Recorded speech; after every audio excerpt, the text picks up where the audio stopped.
I take great pride in presenting the first local appearance of the most talked about young comedian in show business today. Ladies and gentlemen, Dick Gregory.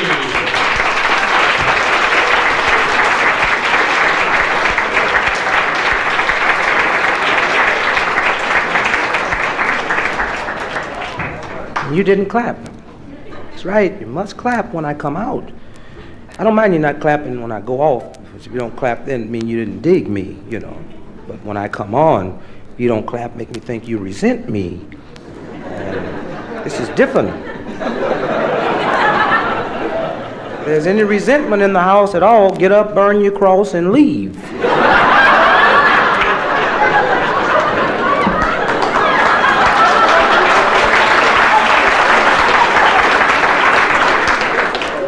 Oh, it's a wonderful world.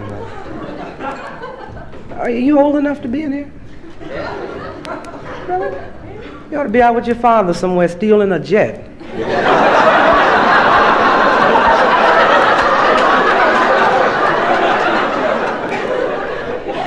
Nothing I like working to any better than nice, clean-cut, drunken American kids. This your first time in the club here? Is this your home? Where you from? Oakland. Oakland, yeah, Oakland.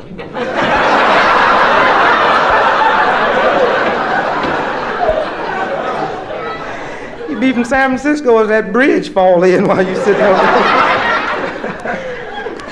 Yeah, you people are so fortunate in a way to be living out here. You people are so relaxed out here on the West Coast.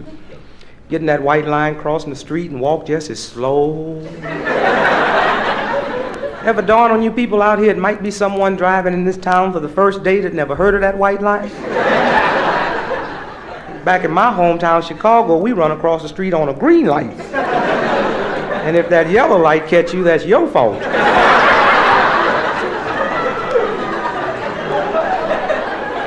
Where you from? Philadelphia? What's this? What's this, a freedom ride or something?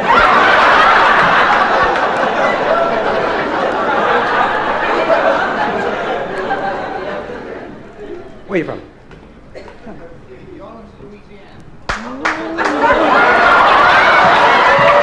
Louisiana?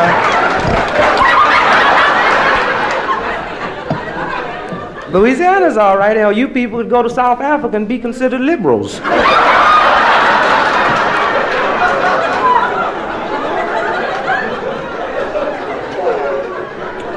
That's why I feel so happy for France we made the Louisiana Purchase.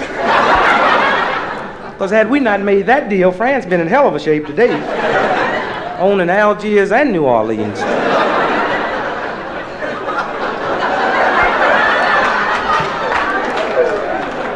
And France is having enough problems already. It look like they're trying to start the War of the Month Club.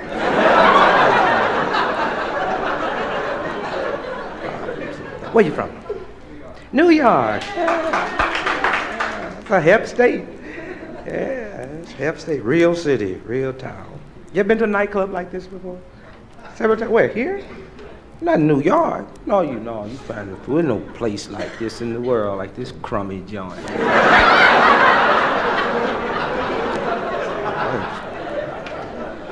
This is a weird place. This is a basement. $3 a head they charge you to get in a basement. I bet you don't go in your own basement for free at home. Did you see this joint when the fog lift, no second floor? This is what you would call a 86 proof Disneyland. You ever been to a nightclub with no tables? Hey, this weird, sort of like drinking in church.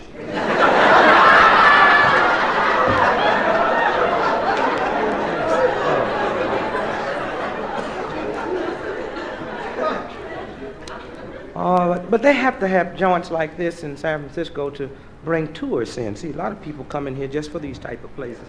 Sort of like a nice place you'd like to visit, but you wouldn't want in your own neighborhood.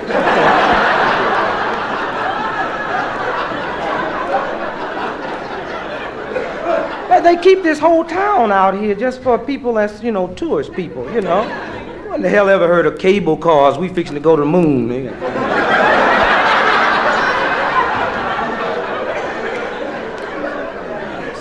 Oh, this is the damnedest town in the world. And they really planning on really going all out for tours starting next week. They're going to have cable car drag races. How about you?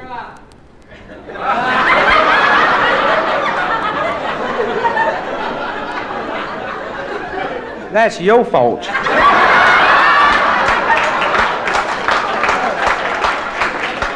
Well, things done got so tough down there, you had to leave, huh? Oh, anybody here from Chicago? Oh, you just here for vacation? You live here now. Where'd you live in Chicago? On the north side. Yeah, you ever go back? You're in for a hell of a surprise. My brother just moved in there a couple of weeks.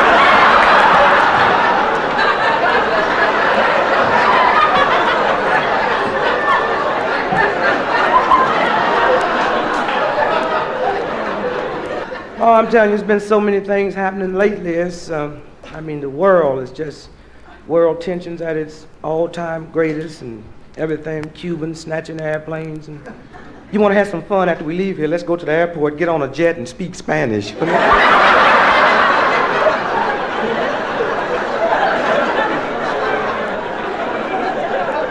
Every time you look around, they got another jet. And Kennedy's very shook up about it.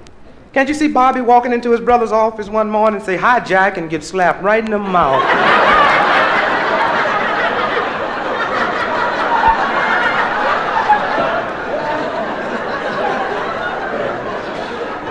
Well, ain't that weird? I can't go down to Mississippi and integrate a washroom. Them cats stealing washroom, passengers, plane, and all.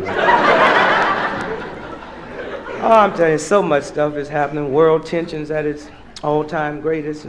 Tar manufacturers is having a big convention in Chicago this week, and they're trying to come up with new ideas for the kids to play with this Christmas, and world tensions have affected them. They tell me they got an airplane for the kiddies.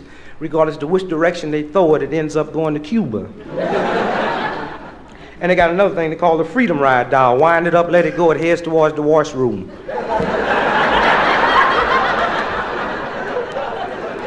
But I read an article in the paper about 13 weeks ago where the Army just tested out that new rocket belt. Did you see that? Soldier just puts the belt around his waist and shoots him up in the air about 25 yards. He lands about 150 feet down the road.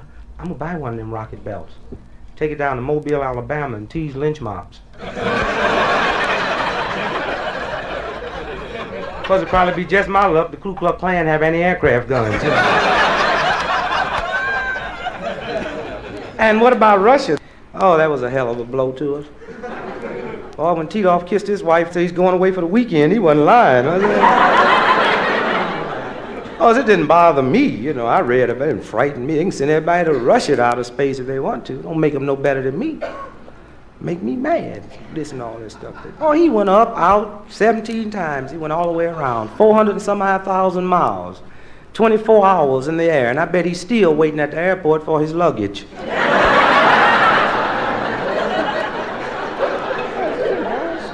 Oh, Gargarian, when he made it, didn't bother me. Made me mad, too. I read about it in the paper. Talking about he floated out of his chair. He said he couldn't feel the weight of his legs. He couldn't feel the weight of his arms. He said, I could write, but I had to hold the pad. Hell, I get like that 2 and 3 times a week.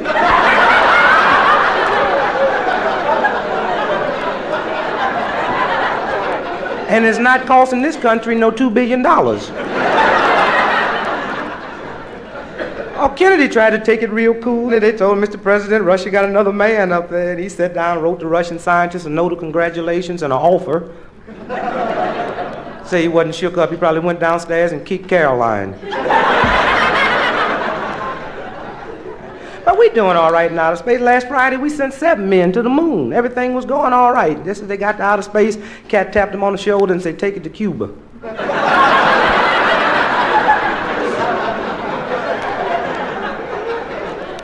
But we don't have to worry about it. See, they playing it up now. They're making a big propaganda issue out of it. They gave Titoff a big parade, walked up on the speaker stand. Khrushchev kissed him right in the mouth.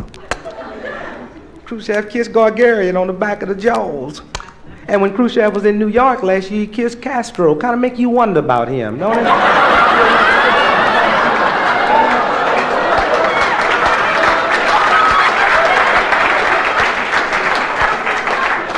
know, it sort of give you that feeling that Russian women plays third over there. I wouldn't go to outer space myself. I wouldn't go for nothing anywhere.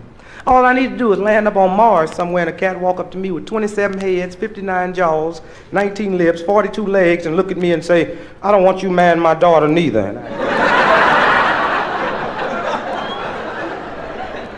Sure, world tension's been high this year. Kennedy and Khrushchev arguing over Berlin. It frightens the hell out of me, because both these men have the one button they can push and do away with the whole world. And the frightening thing about it is Kennedy's button is located in Caroline's playroom. And you heard what Bobby Kennedy said, 30 years from this year, Negro can become president. So treat me right, I'll get in there and raise taxes on you. Now, if I was president, you're talking about good living? Ooh, everybody would be swingers. That's right, first thing I'd do is repeal the Mann Act and anything else that discouraged travel in this country.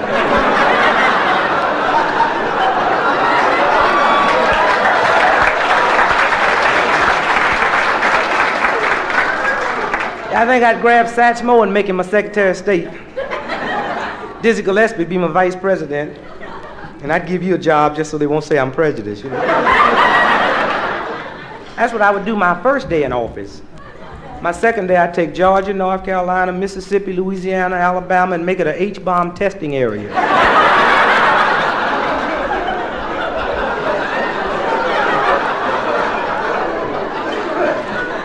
Don't laugh too hard at the South, because we have another civil war. Cape Canaveral's on their side.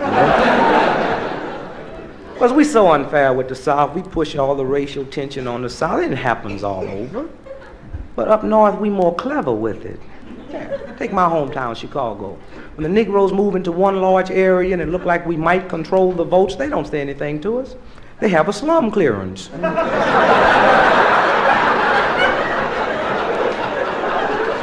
You do the same thing out here on the West Coast, but you call it freeways, you know.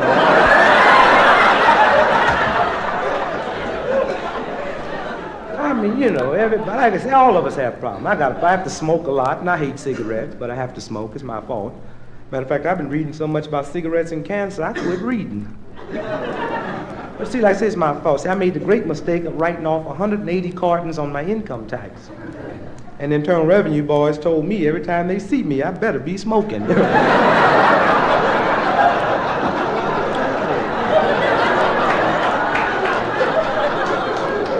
I mean, don't get me wrong now, I wouldn't mind paying my income tax if I knew it was going to a friendly country. But we don't, no, we don't. Cats give away so much money in Washington, it's awful. We got countries in this world so poor and run down until we sink $2 billion into them and build them up. Russia don't even want them. You read the newspaper sometime and read something decent in the paper and quit worrying so much. I read an article in the paper the other night that really touched the hell out of me. Because if I read it right, it means to me that those guys in the Congo, we finally beginning to swing on our side. Now, the paper didn't just come right out and say that. I think it said 73 witch doctors joined Blue Cross. But like I said, I don't know why we worry so damn much in this country. Hell, when we haven't got anything to worry about, we find things to worry about. What's everybody worrying about now? The gold leaving the country. Hell, it don't bother me. Never had no real gold, don't know what it looked like. And the gold everybody's worrying about, they keep down in Kentucky, and I'm not going down there anyway. And the guys that's worrying about the gold leaving the country, these are the fellas I call the average typical Americans. Probably sitting at home right now, sipping Brazilian coffee out of an English cup, Persian rugs on the floor, eat nothing but Swiss cheese, probably just walked out of their German-made car after seeing an Italian movie, sitting at a foreign-made desk writing their congressman a letter with a ballpoint pen made in Tokyo, wondering what in the hell's happening to the gold.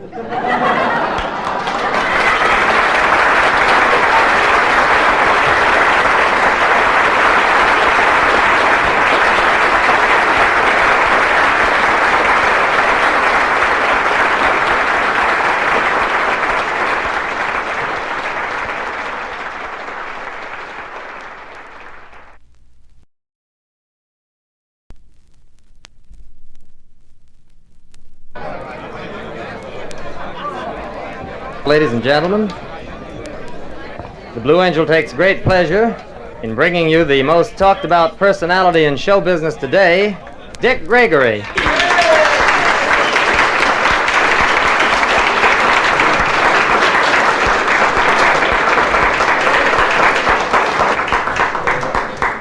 It's a beautiful, I love this town. Wow. Had a real hot election going on last week. Well, I hope your right man got in. Well, I was so confused, and I mean, it just really shook me up, the things I was reading in the paper. Everybody talking about everybody. And Mayor Wagner said, put me in office and defeat the bosses. And I thought he was the boss.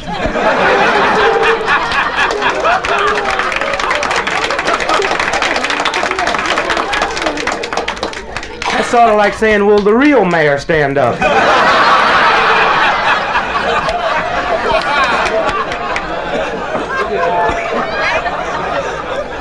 Wouldn't it be wild if 20 years from now you really found out your mayor was Adam Clayton Powell?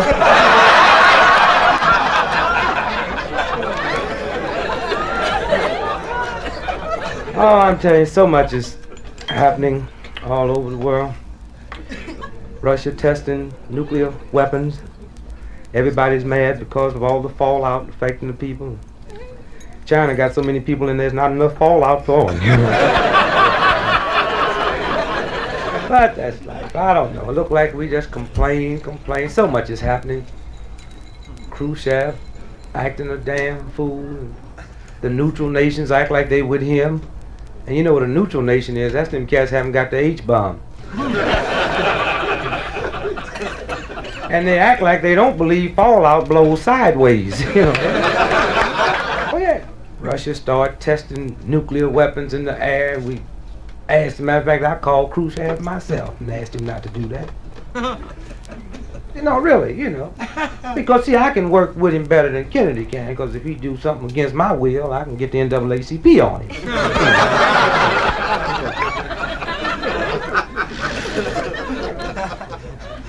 But he didn't listen, you know. He started testing. He said, well, I'll test the small ones. And he did, and all that fallout in there. And it sure upsets me. I don't know where it is. Life is just, I don't know. They say life is a bowl of cherries. I wish it was. Hell, all my life, I put a dime in Bell Telephone and something happened. I said, my dime's my last dime. But the other day, justice was done. They gave me a dime back by mistake. Before I could get out the phone booth, it was ringing.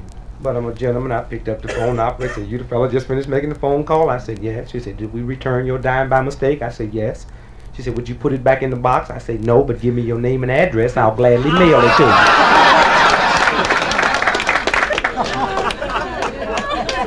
But really, that was really a hot election. Of course, some of you people gained by it, and the city is going to be like a little bit better, he said. And that's what I like about Chicago. You don't have to worry about people telling things on one another. We just put one mayor in and he stays in till he dies. But the nice thing about our system of voting in Chicago, we have the same kind of voting machines you have here, and it looks just as legal. Because a lot of them people go in, they really think they voting once. And that little motor down in the bottom is I voted for Kennedy in Chicago, and I'm telling you, I was peeping in them booths looking at them other people, and you would think they was trying to get 3 lemons. The only slot machines in the world where they pay you for playing them. Oh, I'm telling you, I don't know what to say about this last election that people had here. He played it clever, though. He waited right up until the time, and he told the police 40 hours a week and got all them votes. And the police have a lot of friends that's doing wrong, so they can convince them to get all them votes. It was a wonderful thing for the cops, with 40 hours a week. Now if you can get the hoodlums to work on the same schedule.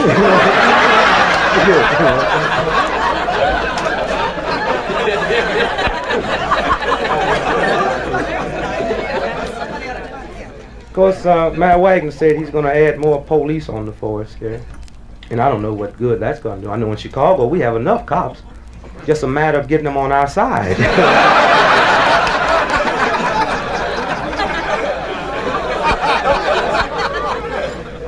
Oh, boy, I'm telling you, so much happening. How about Rockefeller's son-in-law? Isn't that goes to show you. Of course, you know, now Rockefeller, when he runs for 60 4, can't you see him on the platform say, my son-in-law was an original freedom rider? We get all our votes. Because if Kennedy ever wise up and decide, hell, many people he got in his family, they fill up all them jails overnight. But his son-in-law really didn't want it to be known. I mean, he didn't go down for publicity or nothing like that, but it wasn't hard for them to pick him out. He was the only minister standing there with white on white collar.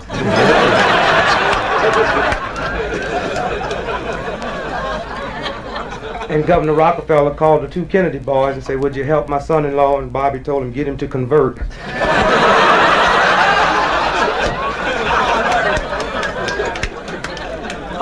It was rough. All they wanted was to eat lunch. At least Christ had the Last Supper.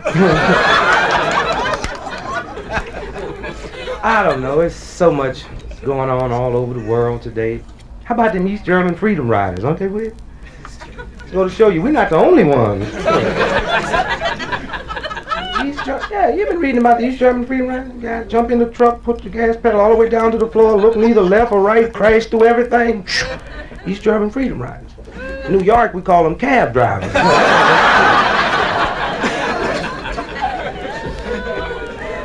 Yeah, I'm telling you, everything's happening. Auto workers planning on all of them walking off the job now. Of course, that's not bad. That's the only thing we're headed the Russians in, the strikes. There's only so many people walk off their job since the last time I asked for a menu down in Little Rock.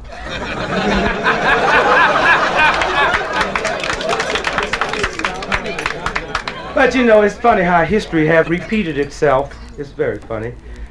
Centuries ago, we had the Great Wall in China. Now, this year, they're putting up a wall in East Berlin. And if my people keep leaving the South at the rate we leaving, they're going to put up a wall right at the Mason-Dixie line. Like I said, so much is happening though. Every time you look around, Russia done tested another one of them bombs over at the rate they're going, they'll break Babe Ruth's record. You know, I mean, it's a very dangerous thing. I mean, Kennedy told them to do it underground. I mean, all that fallout. And you know who this really affects? Can you imagine the physical education instructor on television saying, now take a deep breath.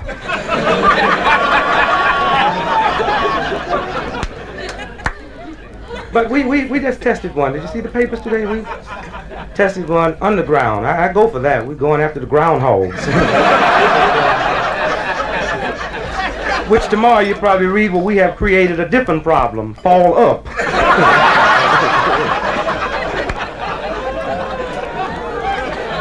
But Kennedy's a wise, that's a brilliant thought, testing those nuclear bombs underground. Let's face it, that's where the people gonna be.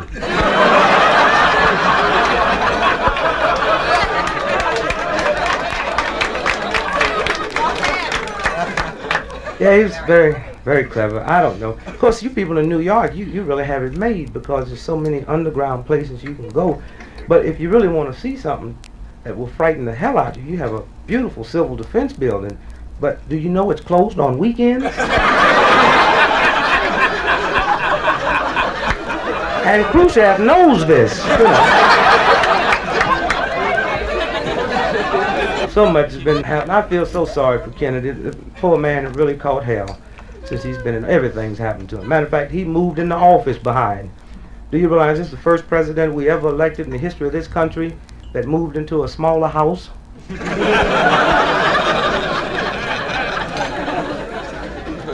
But I love him. He's fair and he's don't explain him.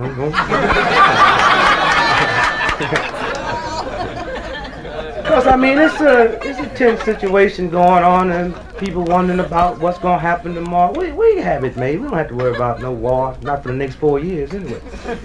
We're very lucky. First time in the history of this country during world tension, we have a president in office that's young enough to get drafted himself. Oh, I mean, so much happening. Castro down in Cuba acting a damn fool, and we letting him get away with it. You talk about we canceled the tractor deal, Castro probably canceled that deal. He's going to wait for the new models to come out. And wouldn't it be wild if Castro got those 500 tractors, leveled Cuba off to the ground, and sold it to Miami for a parking lot? Plus, we fighting a losing battle down there in Cuba anyway. Hell, the rebels look like they're going to defeat Castro. All you have to do is shave and join them. Plus, for the last 10 years, we've been stressing long-range guns. Shortest guns we have now is 1,500-mile range. We haven't got a gun to fight Cuba with. Plus, Castro knows 6 months in advance when we're going to make an invasion, he buys Look and Time magazine.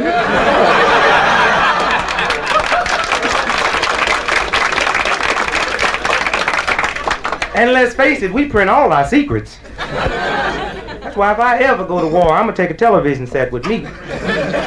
Put me on one of them long-range guns, I'm going to fire it, then turn on Huntley and Brinkley and see if I hit. No, we have a hell of a problem. Kennedy really has his hands tied.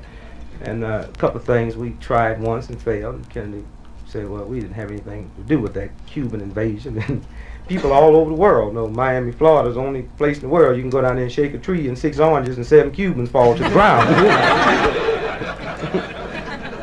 They get a couple more Cubans down in Florida, be the only state in the United States that can put in for foreign aid.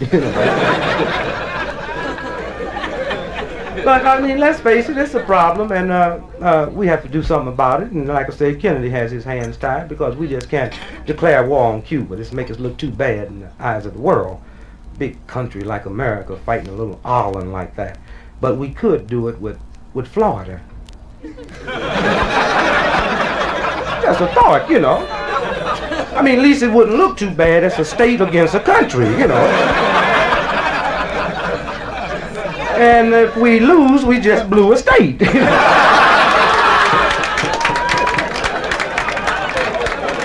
still have 49 more tries. And if everything's okay, we got 51 states. You know?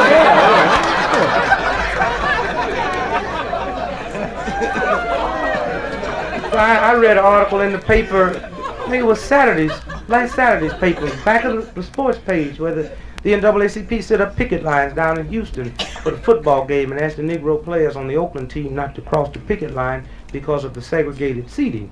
I don't know what they're going to do next in the South. Next thing they tell the colored football players they can't carry the ball south of the 50-yard line. Wouldn't that make it a hell of a game? Take it over for me.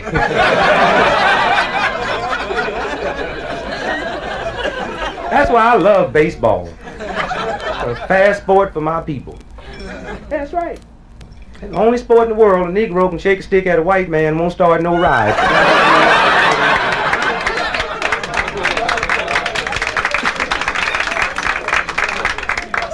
Hey, you know, about 4 months ago it was, I worked up in Minneapolis, Minnesota, and everybody was telling me, they said, Greg, you love this state of Minnesota. We have terrific civil rights laws for the Negro people, and in this state, you'll never know you're Negro. That's true.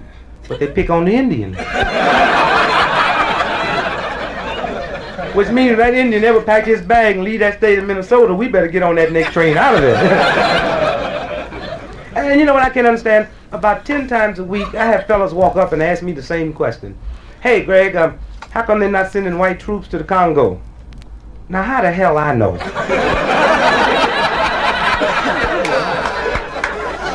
I mean, I don't even know my social security number.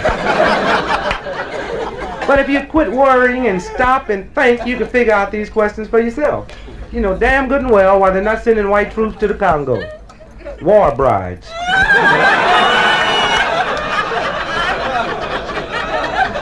I mean, let's face it. No. Let's face it. That could be a hell of a thing. They send them boys over there and they marry them native girls and bring them back home. And 5 years after it's all over, they meet one of them cats at the bus line coming from work and say, man, you better hurry up home. Your wife just ate up the whole block.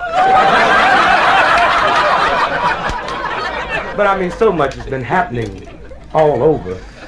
World tension's been so great this year. This is the first year in the history of the Academy Award on the West Coast they were wiped completely off the front page because of world tension. I bought a paper the next morning and tried to find out what movies won the top awards. I had to look next to the back page. And I was very disappointed that the movie Exodus didn't win a lot of big awards because that movie had made a hit all over the world, even in Egypt. Of course, now you understand, in Egypt they run that movie backwards and the Jews end up in the concentration camp. And they're doing all right in Israel. Plus, Israel already told the world leaders that when they test their bomb, they don't have to worry about fallout. They have the site already picked, the desert, Egypt. working right along on the outer space program, the astronaut program. Of course, you have to understand it's going to take them people in Israel quite a while before they can accomplish a good astronaut program because they have different technical problems than the rest of the world is having. I mean, Israel's the only place in the world where they spell nose cone C-O-H-E-N. And it's probably the only nose cone that's fixed.